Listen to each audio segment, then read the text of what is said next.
da ke bane? Yau, da na samu sakon ki so kike in biki gida an shakiya in tadda ke? Yau zuwa gidan na bakon abu ne? Munafuka, azzaluma. Samun min jayi.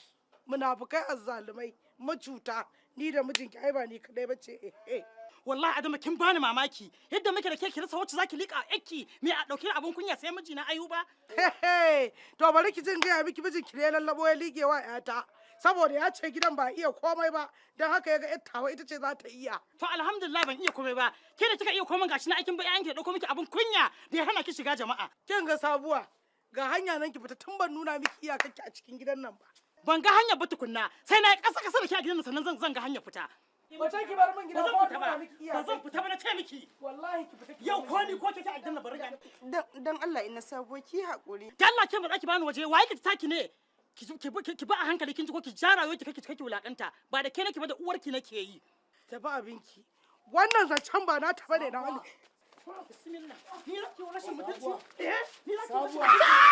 Kika cije? Na cije ki. Kika cije ni? Na cije ki. Ana kai ki kula Adama. Na cije ki.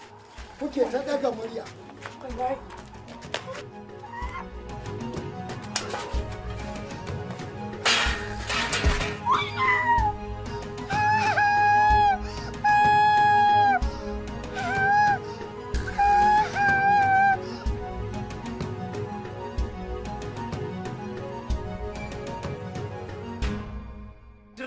Zan je in diran mata yau a station din nan za ta kwana. Narkeken katon namiji da kai za ka je ka tawo da mata aure ko? Ka ɗauki nauyin komai da komai. Wallahi sai dai wani gidan amma ba wannan ba. Dan wannan yar iska yar ta kai suka kama ita nan gidan ba. Wallahi ba wahala in sauwaka miki in tura ki gaba kamar yadda sauran suka yi gaba. A sati mai zuwa cikin shirin daɗin kowa sabon salo. Lokaci yayi da ya kamata a ce mun ƙara zafafa irin farmakan da muke kaiwa. To wannan gargajiyan katon a tsakiyar gida haka fa. Gaba ɗaya ayyukan da ka gabatar ba abin da aka ci mu sai koma baya. Wallahi da baka matsa, da na karere haka a wurin nan. Daɗin kowa sabon salo.